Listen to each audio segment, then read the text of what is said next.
వేదికలు అలంకరించిన పెద్దలకు, మరో ప్రజా ప్రస్థానం ముగింపు సభలో భాగంగా ఇచ్చాపురంలో నిర్వహిస్తున్నటువంటి బహిరంగ సభకు ఇప్పుడే షర్మిల చేరుకుంటున్నారు. ఆ విజువల్స్ ని మనం లైవ్ లో చూస్తున్నాం.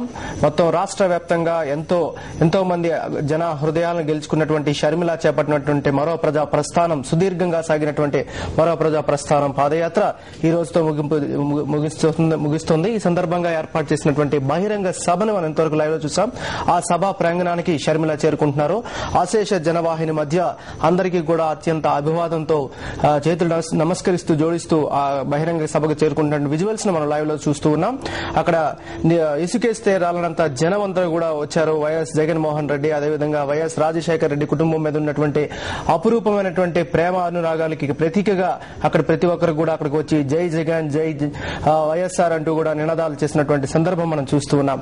మొత్తం మీద సుదీర్ఘంగా సాగినటువంటి మరో ప్రజా ప్రస్థానం యాత్రను పూర్తి చేసుకున్నటువంటి షర్మిల మరి కాసేపట్లో బహిరంగ సభలో అశేష ప్రజలను ఉద్దేశించి ప్రసంగించబోతున్నారు. ఇప్పుడు మనం లైవ్ లో చూస్తున్న విజువల్స్ లో అశేషంగా జనవాహిని అంతా కూడా తరలి వచ్చింది. కేవలం శ్రీకాకుళం జిల్లా నుంచే కాకుండా రాష్ట్ర వ్యాప్తంగా అన్ని ప్రాంతాల నుంచి కూడా వైఎస్ఆర్ అభిమానులు, వైఎస్ జగన్మోహన్ రెడ్డి అభిమానులు కూడా పెద్ద ఎత్తున తరలి వచ్చారు.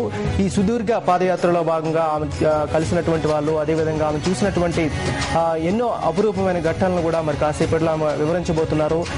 ప్రధానంగా ఇక్కడ పార్టీలకు అతీతంగా కూడా ఎంతో మంది అశేష జనవాహిని చేరుకున్నట్లుగా మనకు సమాచారం అందుతూ ఉంది.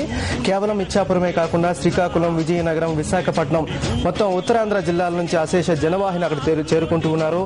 మరోవైపు మనం చూస్తూ ఉన్నాం, కేవలం అక్కడి నుంచే కాకుండా ఒరిస్సా ప్రాంతానికి చెందినటువంటి అనేక మంది జనాలు కూడా అక్కడికి వచ్చినట్టుగా మనకు సమాచారం అందుతుంది. మొత్తం మీద మనం చూడొచ్చు, సుదీర్ఘంగా పాదయాత్ర ముగించుకున్నటువంటి షర్మిల మరి కాసేపట్లో బహిరంగ సభకు చేరుకుంటారు. బహిరంగ సభ స్థల వేదిక నుంచి ఆమె ఈ రోజు అశేష జనవాహినికి ఆమె సందేశాన్ని వినిపించబోతున్నారు. మొత్తం మీద మనం చూసుకున్నట్లయితే సుదీర్ఘంగా అంటే దేశ చరిత్రలోనే కాదు ప్రపంచ చరిత్రలో కూడా ఇప్పటి వరకు కూడా కని విని ఎరుగుని రీతిలో ఒక మహిళ చేపట్టినటువంటి ఈ పాదయాత్రకి జన బ్రహ్మరథం పడుతున్నటువంటి సందర్భాన్ని మనం చూస్తూ ఉన్నాం.